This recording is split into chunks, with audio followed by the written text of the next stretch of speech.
Welcome to Phase Fantasy Live with your host, Lonnie Z.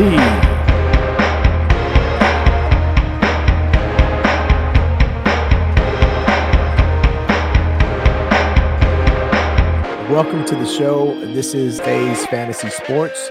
I'm your host, Lonnie, and tonight we have a great topic. We are getting ready for the NBA Finals featuring the East Coast Boston Celtics and the West Coast Golden State Warriors. Wow, what a matchup. You know, as I was preparing for this show, I was looking over the stats, and these two teams really match up well against each other. They are just, the numbers are crazy. We're going to go over some of those in a little bit, but just right off the top, if you're looking at this game, game one, very important, but it's not going to be the determining factor of the series. The Celtics have lost game one in the last two series. They end up winning the series in 7. The Warriors, they normally don't lose game ones. You know, I think I heard a stat. There's something like 27-2 in game ones, or something ridiculous like that. I mean, just a great. They start off very well in the playoffs. So this game one is not going to determine who's going to win the series, but it is going to set a tone. It's going to let us know a little bit about who these two teams are. If you look at the matchups are kind of incredible. The Golden State Warriors, they were first in the playoffs in scoring with averaging 114.5 points per game. They were 8th in defense, giving up an average of 100.9, and their differential was 5.4, second best in the playoffs. The Boston Celtics, they averaged 107.1 points per game in the playoffs, and that was 8th in the playoffs. And they gave up, though, 101 points a game, and they were second in the playoffs in that. And their differential was plus 6.1, which was first. So you have the number one, number two. You have the number two defense. Their offense versus defense kind of balances each other out because they're both sitting at 8. Boston, the 8th best offense in the playoffs. The Warriors, the 8th best defense in the playoffs. But if you look at the regular season, in the regular season, the Golden State Warriors had the 3rd best defense in the league, giving up an average of 105.5 points. Now, since the playoffs have started, obviously the teams are tougher in the playoffs. So they've given up about 4 more points or 3.5 more points per game in the playoffs. Boston, on the other hand, gave up 104.5 points per game in the regular season. That was good enough to be first in basketball. And they've gotten tougher in the playoffs, giving up only 101 points per game. So these two teams have been, fairly good all year. I mean, their records are within 2 games. The Warriors 53-29 in the regular season, Boston 51-31. It's just been it's been a constant, parallel, voyage for these two teams, and now they're going to meet in the finals, and it's going to be exciting. It starts tomorrow night in San Francisco, and I'm from the Bay Area. I grew up in the Bay Area, lived there my whole life until recently when I moved out of state, but I grew up a Boston Celtic fan, and so, full disclosure, I am a Celtic fan. Larry Legend, Hondo Havlicek, JoJo White, Dave Cowens, all those guys. I remember them all and love them all. But really I've always rooted for the Warriors too, being in the Bay Area. I was like 30 minutes outside of Oakland, so I went to a lot of the Warriors games, and I always rooted for the Warriors. And when they started winning earlier in the decade, I was really excited for them because I'm a diehard San Francisco Giants fan too. So, this is going to be a great series. I'm really excited about what we're about to see. It has stars, it has defense, it has bad boys, it has shooters, it has everything that you can ask for in a finals. This is by far the best matchup that we could have asked for coming out of these playoffs. Now, I know a lot of people want to see Giannis, but Giannis doesn't have a supporting cast like the Boston Celtics have, you know, like Steph Curry and the Golden State Warriors have. By far, these two teams are the two teams that we wanted to see in these playoffs. Let's get into the numbers a little bit of the stars. Okay. The Boston Celtics are led by Jason Tatum. Jason Tatum was seventh in scoring in the regular season with 26 in the playoffs. I'm sorry, with 26.9 points per game, about 27 points per game. He had 8 rebounds, which was 29th in per game, 4 assists. So, you know, 27 points a game in the playoffs, that's not bad. Steph Curry had 25.5 points per game in the playoffs. He had 6.3 assists, which was 15th. Steph even pulled down 5.2 rebounds. So, you know, all around, you're looking at two stars that are very, very capable of leading their teams. And if they get hot, they're capable of dropping a 50 piece on you at any time. But it's not just these two guys. You know, when you look at Steph and Jason, they have some buddies that, run with them. Klay Thompson, deadly from the arc, deadly. He's lost since he came back for 2 years. After 2 years being injured, the team's back in the finals. That tells you how valuable he is to the team. But he came back. And he lost something on the defensive end. He used to be a lockdown defensive guy and a knockdown shooter. Well, he's no longer a lockdown defensive guy, but he's still a knockdown shooter, and he can hurt you. Draymond Green, he's the muscle. He's the rebounder. He's the mouth. He's the guy that keeps it all together. He's the engine, that the car runs through. Draymond, his experience, his basketball IQ. I mean, this guy is an amazing leader and so valuable to that Golden State Warriors team. But, it doesn't stop there. They have Andrew Wiggins, a former #1 overall pick. Jordan Poole's been playing lights out. The Warriors are they're full. Kevon Looney, man, he has really come around the last couple seasons. And he's really coming into his own and becoming a handful. So the Warriors are stacked. They have a solid team coming off the bench. If Gary Payton Jr. is healthy, if he's able to play, that just gives them a whole different level of defense when he's out there. So, these are some of the guys, some of the stars, and I didn't even talk about Otto Porter yet, or a lot of these other guys coming off the bench for the Warriors, but they have a really good rotation. They have a really good team, and they're going to be a handful. They're going to be tough to beat. They're going to be a tough matchup for the Celtics. But on the flip side, Boston has Jaylen Brown. That's Jason Tatum's right-hand man. That's his Robin. He's a little better than Robin to Jason Tatum being Batman. But Brown, one thing about him, great offensive player, but he needs to work on his handles, controlling the ball and not turning the ball over as much.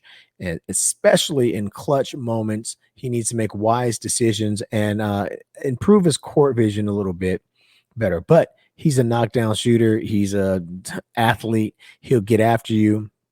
He's not the greatest defender in the league, but he's capable of putting 40 up on you on any given night. Then you have Marcus Smart. Marcus Smart is to the Boston Celtics what Draymond Green is to the Golden State Warriors. He's the mouth. He's the engine. He's the hustle guy. He's the defender. He's the in your face. He's that guy. He's the point guard that distributes and gets everyone involved. So valuable to the Boston Celtics and all that they do. But then they also have Al Horford, which they got back. Al Horford has been playing great basketball. He had a couple of really solid games where I was blown away at the things that he was doing in the Milwaukee series, just scoring. And I was like, man, that looks like Al, 6 years ago. He's out there really getting it done. But Al brings a wealth of experience. It's his first finals. He's so excited about that. but his experience and just those intangibles, his ability, his basketball IQ, man, he really adds to the Boston Celtics. Um, then you have Robert Williams, which is just really turned into just a great defender. I mean, Boston had all five of their starters had a vote for defensive player, for the all defensive team, and there's a reason for that. These guys all know how to play defense, every single one of them. And Robert Williams, him getting after the ball, blocking shots. I mean, that shot he had in the Miami series where he was flying through the air, that was just some incredible, incredible stuff.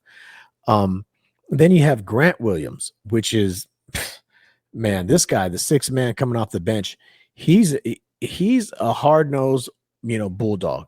He gets in your face. He's got a little attitude about him. He will block you out and get rebounds. He can shoot the three. He can shoot the J. He's not scared to, attack the lane, get in the paint, get dirty, get physical. He brings a level of toughness. And then you have Peyton Pritchard coming off the bench. He's really improving with his 3-point shooting and his decision making. He's also another guy who will attack the paint and not scared to get down and dirty in there. And I haven't even mentioned White yet, Derek White. Derek White is, if he was confident, he can be a really, really, really good basketball player. I mean, he is a good player, but he just lacks confidence. But when he is on, he really adds a whole different element to the Celtic team. So you see, when we're talking Celtics, we're talking Warriors, these two teams kind of mirror each other. The only thing that really separates them and begins to separate is the length of the Boston Celtics and the athleticism of the Boston Celtics. I think the Boston Celtics, just they're younger, and I think that they're the better team. Now, will they win the championship this year? I don't know. Sometimes younger and better doesn't equal in wins. Experience sometimes equals wins. So if you just look at the two matchups, though, they do have length, and length is one thing that gives the Golden State Warriors issues. So, will Boston win? I'm not sure. Will the Warriors win? Who knows? Vegas says the Warriors should win this series. Right now, the Warriors, for game one, they're a 3.5-point favorite, and they are favorite to win the series. So, a lot of times Vegas knows what it's talking about, but that's why they play the games. Coaching, if you look at the coaching matchup, Ime Udoka has really done a great job throughout the playoffs. But the Celtics have had trouble closing out quarters, halves, and games. And that's what's brought them to the last two series being, 7-game series. Steve Kerr, seasoned vet, he's probably going to the Hall of Fame when he's all done. He has his team ready to play. And, you can't question who's the better coach here, because you have one, first year rookie coach versus a seasoned vet who's won 3 championships. And so you have to give the edge to the Warriors there on the coaching, but it's not much of an edge because Ime is a very good coach. Even though he's a rookie, he studied under Pop all those years. So he's, learned a thing or two, and he's brought that toughness and tenacity and that trueness to the Boston Celtics. If you look at, if we're looking at, the home court advantage thing, man, Boston is 7-2 in these playoffs on the road. They play better. Their numbers are better on the road than they are at home. Why? I don't know, but that's just who they are.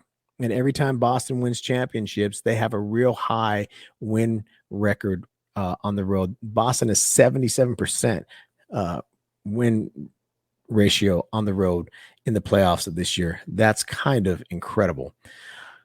The Warriors, they're no slouches either. They went on the road, they went at home. They kind of, breezed through their series this season.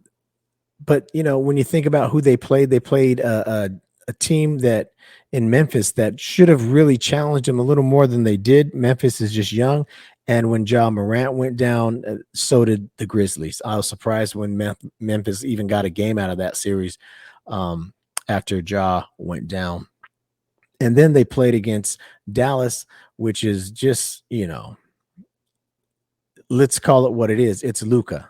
That's Dallas. Dallas is Luka. They have no one around him. I mean, Dimwitty is not a bad player. He comes off the bench and he's streaky. He'll give you some points here or there, but he's not nothing to get excited about. Dallas has some building to do around Luka before they really want to contend or are going to be able to contend. So the Warriors really, if you look at it, didn't have too hard of a road to get to where they're at. I mean, if you looked at their schedule and looked who they're playing against, you're going to say, yeah, it makes sense that the Warriors are here in the finals. Boston, on the other hand, everyone was saying, oh, you don't want to play the Nets. You don't want to play the Nets. Well, Boston, they drew the Nets and they swept them. Kyrie, Kevin Durant, see ya. 4 games, we're out. Then they go up against the champions, Giannis Antetokounmpo and his bunch. And yeah, I know Chris Middleton was not there, but it didn't really matter that much. Boston was going to find a way to come out of that series, and they did. They beat the champs. You can only play who's lined up against you, and hey, Giannis is Giannis. He's still the champion. They get through Milwaukee in 7. Tough fought 7-game series. Then they get to Miami with Jimmy Buckets. Man, Jimmy Butler, 47 points in a game. I think 40 points in a game. He had 27 in a game. I mean, but he did disappear. He was hurt, and we know that. Tyler Hero got hurt, the 6th man of the year. He got hurt, so he wasn't available the whole series. And they took him to 7 games.